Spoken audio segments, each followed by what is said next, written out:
Welcome. I'm Dr. Ange Mack. This is Operation Freedom 2, a veteran-friendly and fun show focused on our veterans' quality of life.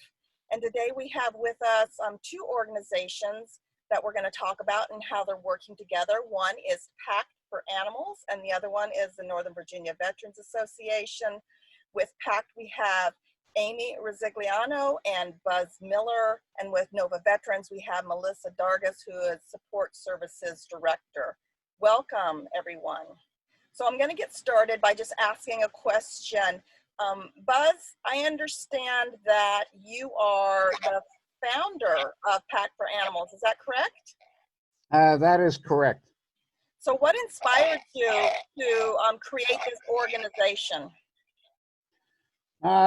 In one sense, it was simple, so I'll stay to that end because there were so many complications. I don't want to waste our time with it. About 10 years ago, I'd given up a successful law practice, and I was working with every major shelter within about 50 miles of Philadelphia. And I heard the same story, and the story was that young men and women in excellent physical shape were turning over their animals to these shelters, and the directors of the shelters, all of whom I knew at the time, said to these young men and women, why don't you keep the animal? You're in good shape, you have a job, you obviously love this animal because you're sitting here crying your eyes out. And the answer always was, I have to go to Afghanistan, I have to go to some other country, I have to report for military duty, and I have nobody to take care of this animal that is like my own son or daughter. And some of these people were married, some weren't, but they were people that were very attached to their animals. And when I heard this over the course of months from all the major shelters within Philadelphia, I said, this is a horrible situation. I started researching it. There was no help from any government agency. And I got some young lawyers to be at the University of Pennsylvania Law School, where I went years ago. And I said to them, hey, you want to help me with this project? So we put the whole thing together with contracts and everything else. And about a year after I got the idea, we finally went out and started it. But I started it mainly because I thought it was a disgrace that people that love their animals, and there are 90 million dogs, 90 million cats, or something in that range in the country, and there's 2 million people overseas in non-wartime. No, I meant there's 2 million soldiers, including National Guards, and there's about 200,000 overseas in non-wartime, but that was basically wartime because we were fighting in Afghanistan and other countries. So I basically started it to solve a need that no one else in the country was doing. Yeah, this was a fabulous and much needed program, Buzz. I know just from my own personal experience and other places I've volunteered for over the years is that we would have veterans or actually active military go into the hospital for certain procedures, and there was no one around just for, short periods of time to help watch their pets going forward. So I know what you guys are doing for those being deployed, and for our particular situation with our veteran Robert and his yellow lab Sasha. The work that you do and the care that you provide and the service that you provide is just, it's just unmet by anything else I've seen. I know, Amy, you've been in this organization for how many years now with PACT for Animals? I've been here for 3 years now. For 3 years, and you came across, well, actually it was Melissa with Nova Veterans who came across PACT for Animals. And Melissa, how did that start? Why did you go looking for PACT for Animals, and how did you and Amy first meet? Well, I had a veteran client, Robert, and he was, he was going through some medical treatments, and he shared with me that in addition to his chemotherapy, he was a candidate for a liver transplant. And as I got to know him, he shared that he had his beloved dog, Sasha, with him, and how much he loved her, and that the neighbors would help a little bit to take her for walks, but he was so concerned about what would happen to her if he had to stay in the hospital for a long time for treatment, or especially when they called to get his liver transplant. Robert was very high up on the list, so I started looking around for organizations that would help veterans or military, and I found PACT for Animals. And believe it or not, I picked up the phone and Amy answered. And she was incredible. She gave me great information, answered all my questions. If I left something blank or if she needed more information, she responded right away. She was very caring. And I could tell just before I even got to meet her today via Zoom, how much she cared for animals and cared for the veterans and the military as well. And from there, everything just went flash forward. It was amazing. The story goes on. Right. We had a great response to the fosters So, request. so Amy, tell me a little bit about the process with PACT for Animals. So Melissa calls you. She says we have a veteran in need. He's going to be out getting a liver transplant 2 or 3 months. What do you do from your end? And you're a national organization, is that correct? Yes, we are. We are nationally throughout the U.S., Alaska and Hawaii included, believe it or not. So it's, pretty big deal right there. But as far our side of things, and same thing, Melissa was amazing to work with. We don't have a lot of case managers or social workers who take the time with their patients that have, significant issues or problems being tech savvy and completing applications for us. So she actually completed the entire application with Robert's help, of course, and made us aware of his situation, how everything was going to be proceeding with him, and that way we were able to process his application pretty quickly, not knowing what his turnaround time may be for that transplant. We did realize that it was going to be pretty soon, but again, that could have been anywhere from a couple days to a couple weeks to a month or more. So we wanted to get his application processed as quickly as possible. So we reached out and got some information on Sasha. We do verify the animals' vet records coming in. That way we can present that to a foster home so that they know that their animals, their family are safeguarded and the animal has been brought up to date on its vaccines. From there, we kind of came across an overwhelming amount of people who were interested in Sasha. That's wonderful. Yeah. So adorable. this is all from like Northern Virginia area, Fauquier County. So how do you put the information out there? How do people know when you all need support? So our system, there are 2 of us in the office, Sierra and myself, that individually go through each application that comes in for someone in need, and we will personally match them with our foster database. So we go through each foster, take a look through their criteria, make sure that we feel that Sasha would be a good fit for their home and vice versa. So we then reached out to all of our fosters in that area and started asking who may be available, if they're available for the time that Robert needs. And we actually had many people apply to be a foster, including Linda, who is now his actual foster mom, from our social media posts of Sasha's in need. Okay, yeah, so it's a social media post and you put it out there, you got an overwhelming response, and then our foster family from Fauquier County, they're the ones that we're calling them our Fauquier foster family, that actually have Sasha now. And Melissa, I understand that Robert is, he's gone through his liver transplant and he knows that Sasha is in good hands. What's Robert said to you, Melissa? How does he feel about this whole process? Thanks, Angela. He is so relieved and so happy. And in fact, it's Sasha being safe and doing well, and seeing all the pictures that the foster family sends him brings him so much joy, and it gives him inspiration to heal, and it gives him the time to take care of himself and to get better and look forward to that reunion with Sasha. And I have to add one more little anecdote for Amy, and how Linda, the Fauquier foster family, found out about PACT for Animals.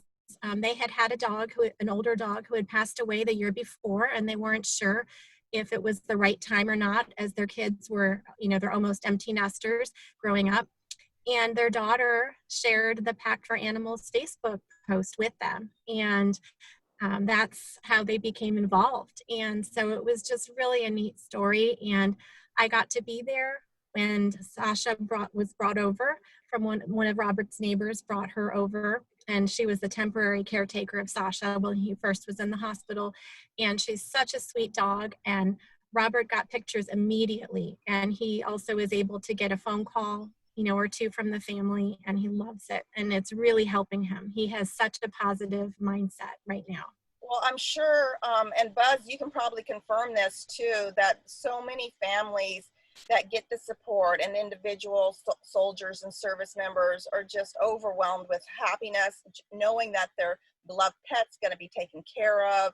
You guys have such a great process for making sure the family's a right fit, that the pet is in good health, that's going into the family, and there are so many blocks that you're checking to make sure that everything runs smoothly.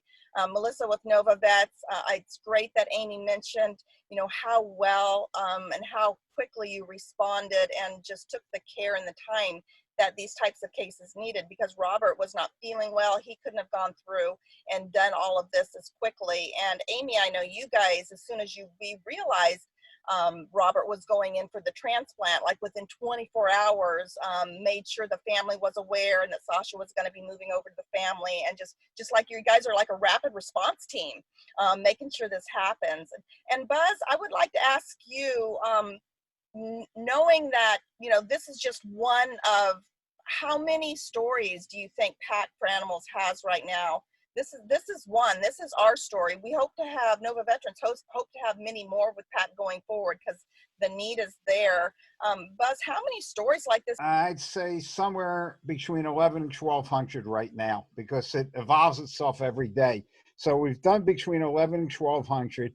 We really haven't ever totally failed. We've worked 24 hours. We used to have a lot of the animals fly into Philadelphia International Airport, but that was when we had foster homes, mainly in what we call the tri-state area, which was eastern Pennsylvania, southern New Jersey, and Delaware. Now we have foster homes. Amy, I think we're up to roughly 750, because Sierra's been bopping out a lot recently, and we have them in every state except maybe one, I think, at this point. And you take big states like California, Florida, Texas, we probably have 20 to 40 foster homes now.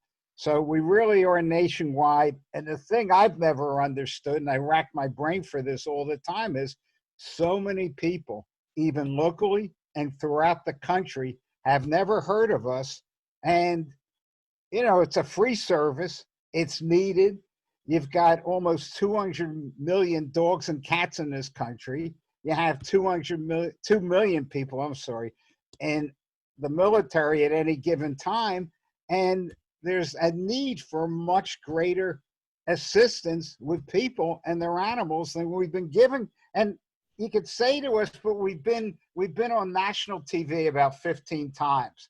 We've been on places like Animal Planet, Discovery Channel, and we've been written up in probably 50 magazines, newspapers, and so on, and I still don't understand why our numbers aren't increasing. I mean, it's our headache to fulfill it.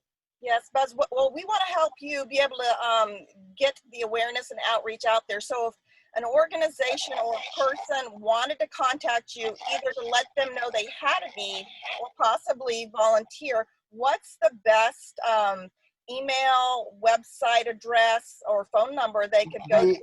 This can go to Buzz or Amy. Actually, the website is PACT, PACT, for FOR, animals with an S, ANIMALS.org. The best phone number is 610-581-4141. I'm sure you're all aware the virus, we were shut down, the state of Pennsylvania, where we're all working from our homes now. We were completely shut down and home isolated around the second week in March, and we're still isolated because part of Pennsylvania has opened up, but we had a heavy amount of viruses and deaths compared to some other counties, so we're still in lockdown. But we found out, Amy, Sierra, and other people involved, and the volunteers and myself, that we're surviving. We're running PACT. Took getting used to, but we're running it, and we just want to help people in the military people in hospitals, because we also started out, we didn't start out, we had a major children's hospital ask us if we could switch the military to a children's hospital, and now we do children and adults and military in the hospitals, in addition to military that's not hospitalized. Right. The military is Well, still the biggest part of what we do. The military probably represents 75% of what we do. That's fabulous, and we Nova Veterans is so happy that they were able to find PACT and find Amy. And Amy, before we close out the interview, you said you had a nice update from the Fauquier foster family and how Sasha is doing, the beautiful yellow lab. Go ahead and share with us that final update. Yes, Linda had sent us an email this morning letting us know Sasha is doing fantastic in her home. They're taking 8-mile walks during the day. So they're getting out and getting, I know, a lot of energy, a lot of exercise out for her. She loves running around the backyard with Linda's son. They have a game of fetch that they play from their top balcony down to their bottom patio. So they have built their own little kind of relationship, and she just seems to be thriving within their home. She did let me know that Robert had already done a visit with them, and they are planning another visit for him to come and see her again next week. So I know that's really uplifting for all of them to be able to get together, and I know for Robert to be able to see her. I know he misses her a lot. Oh, I'm so sure. I'm so sure. Well, thank you, PACT for Animals and Amy and Buzz for joining me. Melissa with Nova Veterans Association. Really appreciate you all being here on this interview today, and I will make sure you all have this information going forward. I have not only this will be broadcast through Comcast, but Dr. Ange Mack YouTube and our blog spot. So we will get this out there all the way around, and let people know you're here and the wonderful work you're doing connecting the military and veteran pets to temporary foster families like the one in Fauquier for Sasha and Robert the veteran. So if you all would mute your speakers now, I will sign off and say thank you all for joining Operation Freedom 2, Dr. Ange Mack, and until next time, enjoy your freedom too. Bubba Pet.